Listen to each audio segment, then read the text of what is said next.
السلام علیکم دوستوں، انسائیڈ بھی موضوع فخر میں خوش آمدید۔ وزیر اعظم شہباز شریف کی زیر صدارت ملک میں امن و امان کی صورتحال پر ایک اہم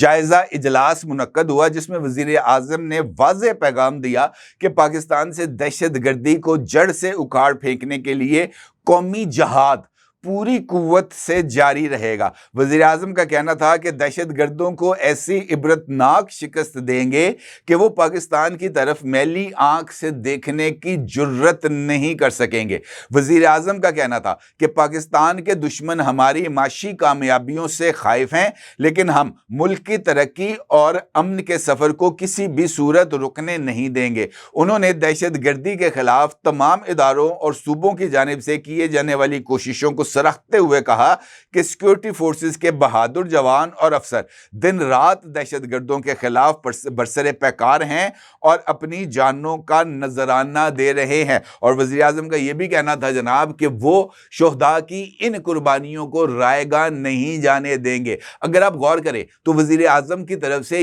جس بات کا اظہار کیا گیا ہے آج کے اس جائزہ اجلاس میں، وہاں پر دو پوائنٹس اہمیت کے حامل ہیں۔ ایک، آج کے اس اجلاس میں اس بات کا بہت ہی زیادہ کلیئرٹی کے ساتھ اندیا دیا گیا ہے کہ ریاست دہشت گردوں کی بیخ کنی کے لیے بھرپور اور مکمل طاقت کا استعمال کرنے کا ارادہ رکھ رہی ہے، اور وزیر اعظم کی طرف سے طاقت کے استعمال کا اظہار اس طرح کرنا کہ وہ دہشت گردوں کو اور دہشت گردی کو جڑ سے اکھاڑ پھینکیں گے، یہ اس بات کی طرف اشارہ ہے کہ ریاست اب خم ٹھونک کر میدان میں آ گئی۔ اور اگر آپ ریسنٹلی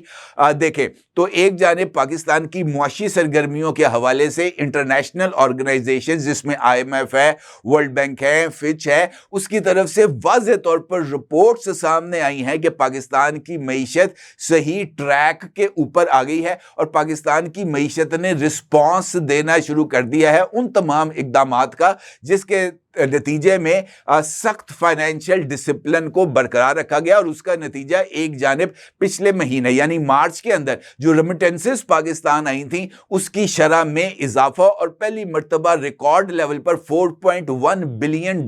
کی ریمیٹنسز پاکستان میں آئیں۔ اس کا دوسرا ثبوت ہمیں آج اس وقت ملتا ہے جہاں پر یہ جو کرنٹ اکاؤنٹ ڈیفیسٹ ہے وہ سرپلس رہا، اور تقریباً $1.2 بلین کا اس کے اندر جو بچت ہے وہ ہمارے سامنے آئی، جو کہ پاکستان کی ٹھوس معاشی پالیسیوں کی طرف اس کا اشارہ کرتا ہے۔ اب پاکستان کی معاشی ترقی کے اندر رکاوٹ کیا بن رہی ہے؟ رکاوٹ بن رہی ہے دہشت گردی، اور حالیہ دنوں کے اندر دو ایسے واقعات ہیں جو پورے کے پورے اس بات کی طرف اشارہ کر رہے ہیں کہ ریاست کو اس افریت پر قابو پانے کے لیے جو ہے وہ بھرپور توجہ اس کی طرف کرنی چاہیے۔ ان میں سے پہلا واقعہ ہے جعفر ایکسپریس کا، جہاں پر پہلی مرتبہ ٹرین کو اور پوری کی پوری ٹرین کو یرغمال بنا کر ریاست کے بارے میں یہ تاثر دینے کی کوشش کی گئی کہ ریاست اپنے شہریوں کے جان و مال کا تحفظ نہیں کر سکتی، اور ریاست نے پھر رسپونڈ کیا، اور ریاست کے رسپانس نے پوری دنیا کو ریاست کی صلاحیت سے آگاہ کر دیا کہ کس طریقے سے وہ تمام لوگ جو خودکش حملہ آور تھے، جنہوں نے معصوم پیسنجرز کو اپنے ارد گرد بٹھایا رکھا تھا، ریاست نے چن چن کر ان لوگوں کو اس طرح ہلاک کیا کہ وہ اپنی خودکش جیکٹس کو پھاڑ بھی نہیں سکے۔ یعنی اتنی سرعت کے ساتھ، اتنی ایکوریسی کے ساتھ وہ آپریشن کیا گیا، اور اس کے بعد ڈاکٹر مارنگ لانگو کا وہ کارنامہ جس کے نتیجے میں انہوں نے سول ہاسپٹل سے دہشت گردوں کی لاشوں کو چرایا اور راتوں رات ان کو پیک کر کے پتہ نہیں کہاں پہ پہنچا دیا، یہ بھی اسی بات کی طرف اشارہ کرتا تھا کہ ریاست کے اندر کون لوگ کس طرح آپریٹ کر رہے ہیں۔ دوسرا امپورٹنٹ ایسپیکٹ ہمارے سامنے آتا ہے سیستان کا واقعہ، جہاں پر یہ جو دہشت گرد تنظیم تھی BNA، اس کی طرف سے 8 پاکستانی محنت کشوں کو ہلاک کیا گیا، ان کو شہید کیا گیا، اور یہ اس بات کی طرف اشارہ کرتا تھا کہ دہشت گرد اب جس طرح انہوں نے جعفر ایکسپریس کو اٹیک کیا تھا، وہ اب ہارڈ